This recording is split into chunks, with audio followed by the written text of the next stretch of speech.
बहुत समय पहले की बात है। जंगल में हर तरफ ऊंचे ऊंचे पेड़ थे, जिनकी शाखाएं आपस में इस तरह उलझी हुई थीं, जैसे किसी ने आसमान को जाल में कैद कर लिया हो। उसी जंगल के बीचों बीच एक सफेद गाय खड़ी थी। उसका शरीर कमजोर था, हड्डियां साफ दिखाई दे रही थी। उसकी सांसें तेज थीं, जैसे वह किसी गहरे डर से गुजर रही हो। उसकी बड़ी बड़ी आंखों से लगातार आंसू बह रहे थे। हर आंसू जमीन पर गिरकर मिट्टी में समा जाता, लेकिन उसके दर्द को कम नहीं कर पाता।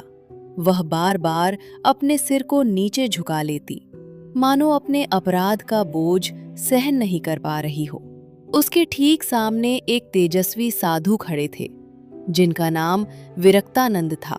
उनकी आंखों में तेज ऐसा कि कोई भी सीधा देखने की हिम्मत न कर सके। उनके चारों ओर एक अदृश्य ऊर्जा घूम रही थी, जो इस बात का संकेत थी कि वह कोई साधारण तपस्वी नहीं, बल्कि अत्यंत शक्तिशाली योगी हैं। तेरे कर्मों का हिसाब अब पूरा होगा। तूने अपने स्वार्थ और अहंकार में अंधी होकर निर्दोष लोगों को कष्ट दिया है। तूने शक्ति का दुरुपयोग किया और अब वही शक्ति तुझे दंड देने के लिए तैयार है। गाय ने धीरे धीरे अपना सिर उठाया।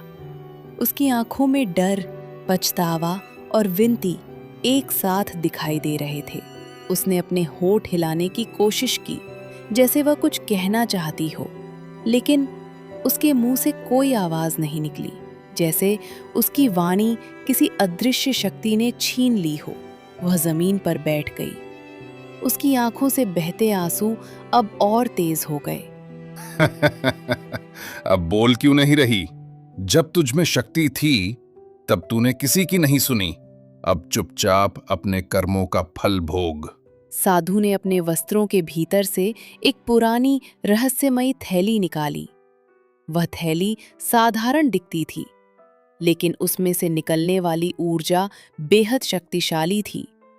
उन्होंने थैली खोली और उसमें से कुछ नीले चमकते जादुई पत्थर निकाले।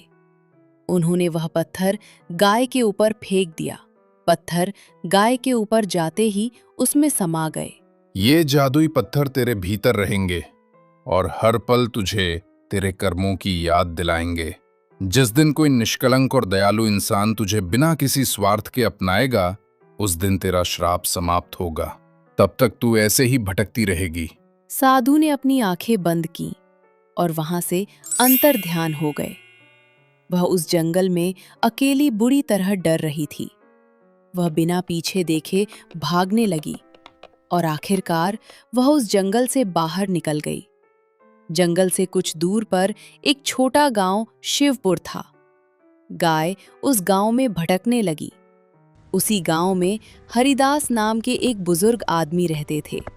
उनके 2 बेटे थे, बड़ा बेटा करण और छोटा बेटा धीरज। एक शाम जब सूरज ढल रहा था, हरिदास गांव में टहल रहे थे। तभी उनकी नजर उस घायल और कमजोर गाय पर पड़ी। अरे, इस गाय की ये कैसी हालत हो गई है? गाय धीरे धीरे उनकी ओर बढ़ी, जैसे उसे सहारे की तलाश हो। डरो मत, अब मैं हूं, चलो मेरे साथ, अब तुम्हें कोई कष्ट नहीं होगा। और उसी दिन से वह गाय उनके परिवार का हिस्सा बन गई। शुरुआत में सब ठीक था, लेकिन कुछ सालों बाद घर का माहौल बदलने लगा। एक शाम करण की पत्नी मीरा हरिदास के पास आई, जो उस समय अपनी गाय को चारा खिला रहे थे। ससुर जी, ये कैसी गाय है? ना दूध देती है, ना खेत में काम आती है, बस चारा खाती है और खर्च बढ़ाती है। आप इसे कहीं बेच क्यों नहीं देते? उससे हमें कुछ पैसा भी मिल जाएगा। बड़ी बहू, हर चीज का मूल्य पैसे से नहीं होता। ये गाय मेरे लिए बोझ नहीं है, मैं तो बस पुण्य कमाता हूँ। लेकिन मीरा को ये बात बिल्कुल समझ नहीं आई। वह गुस्से से अपने कमरे में चली गई। क्या हुआ मीरा, इतना गुस्से में क्यों हो? किसी ने कुछ कहा क्या? हाजी, ससुर जी तो बेफिजूल में ही पूरा पैसा उस गाय के खर्च में लगा दे रहे हैं, और जब ये बात मैंने उनसे कहा तो उल्टा वो मुझे ही सुनाने लगे। करण गुस्से में अपने पिता हरिदास के पास गया और उसने चिढ़कर बोला, पिताजी, आप भावनाओं में बह रहे हैं। घर की हालत देखिए, खर्च बढ़ रहा है। अगर ऐसे ही चलता रहा तो एक दिन हम कंगाल हो जाएंगे। बेटा, जीवन सिर्फ लाभ हानि का हिसाब नहीं होता, और तुम्हें तुम्हारी पत्नी ने ही मेरे खिलाफ करके भेजा है ना। करण वहां से गुस्से में तिलमिलाते हुए चला गया। कमरे में सन्नाटा छा गया। दोनों की सोच अब पूरी तरह अलग हो चुकी थी। तभी वहां उनका छोटा बेटा धीरज और उसकी पत्नी पूजा वहां आ गए। पिताजी, मैंने भैया और आपकी सारी बातें सुनी, पर आप बिल्कुल भी चिंता मत कीजिए। जब तक हम हैं, इस गाय को कोई कष्ट नहीं होगा। हाँ ससुर जी, अब ये हमारी भी जिम्मेदारी है। आप इस गाय की बिल्कुल भी चिंता मत कीजिए। हरिदास की आंखें नम हो गईं। लेकिन उसी रात हरिदास अपने बिस्तर पर सोए हुए थे। अचानक हरिदास को जोर की खांसी उठी।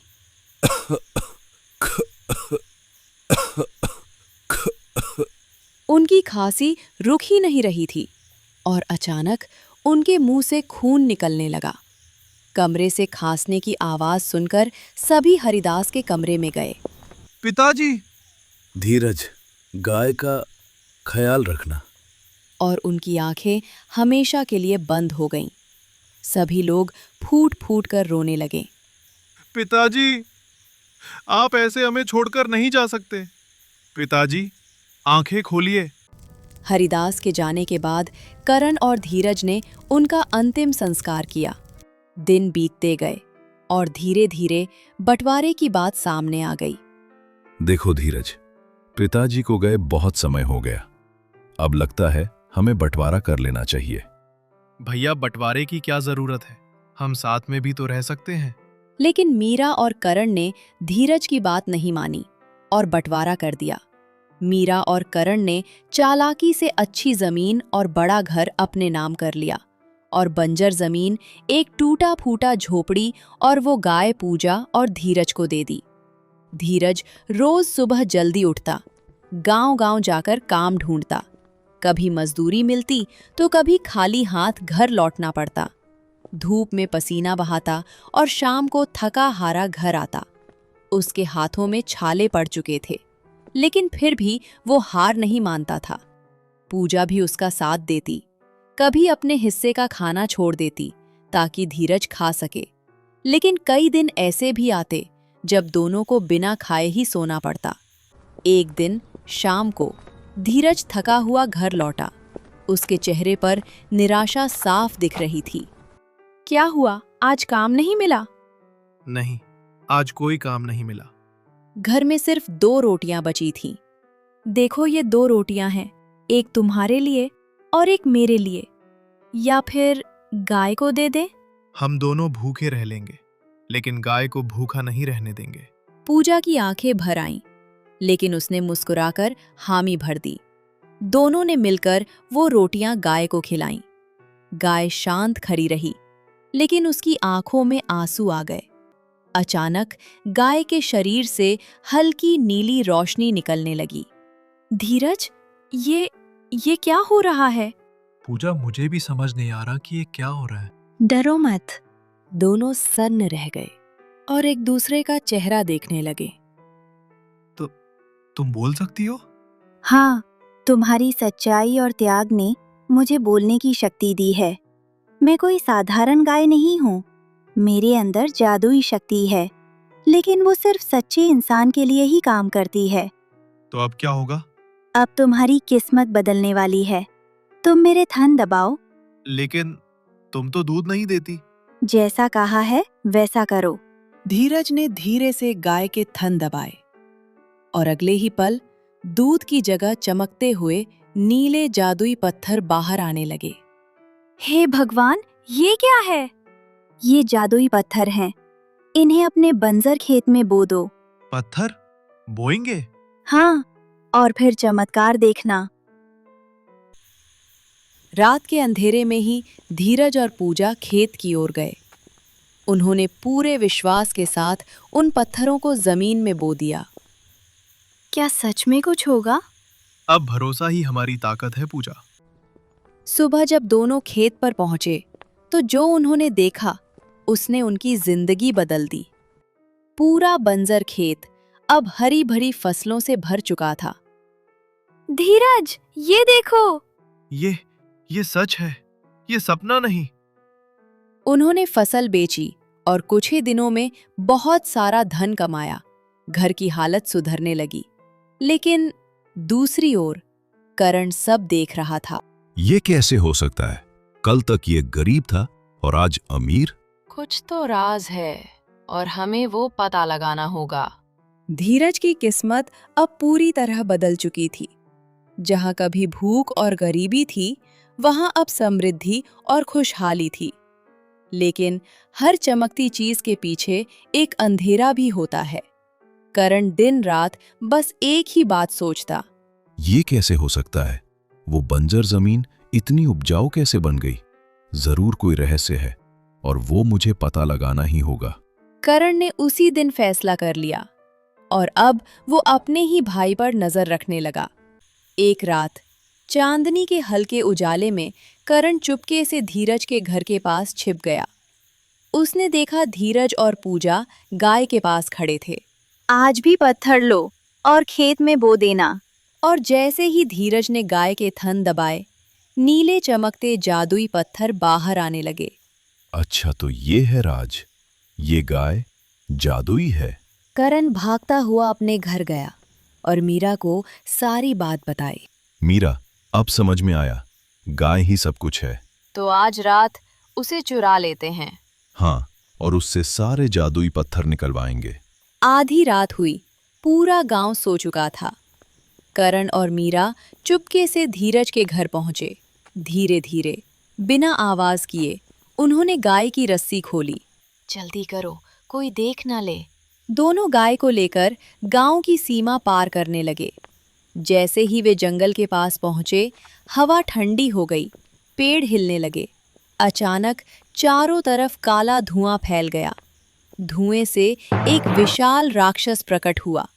उसकी आंखें लाल थीं, उसकी आवाज गूंजी। कौन है जिसने मेरी सीमा में कदम रखा?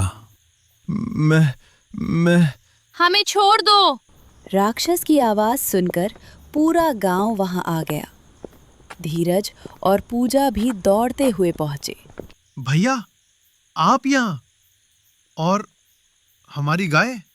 भाई, मुझे माफ कर दो। मैं लालच में अंधा हो गया था। अब कोई नहीं बचेगा। मैं तुम सबको खत्म कर दूंगा। गांव वाले डर से कांपने लगे। अचानक गाय आगे बढ़ी। रुको, तुझे जन्म मैंने दिया है और अंत भी मैं ही करूंगी। गाय के शरीर से तेज नीली रोशनी निकलने लगी। गाय और राक्षस के बीच भीषण युद्ध शुरू हो गया। राक्षस आग उगल रहा था। गाय अपनी दिव्य शक्ति से उसका सामना कर रही थी। हर टकराव से जमीन कांप रही थी। राक्षस ने एक जोरदार वार किया।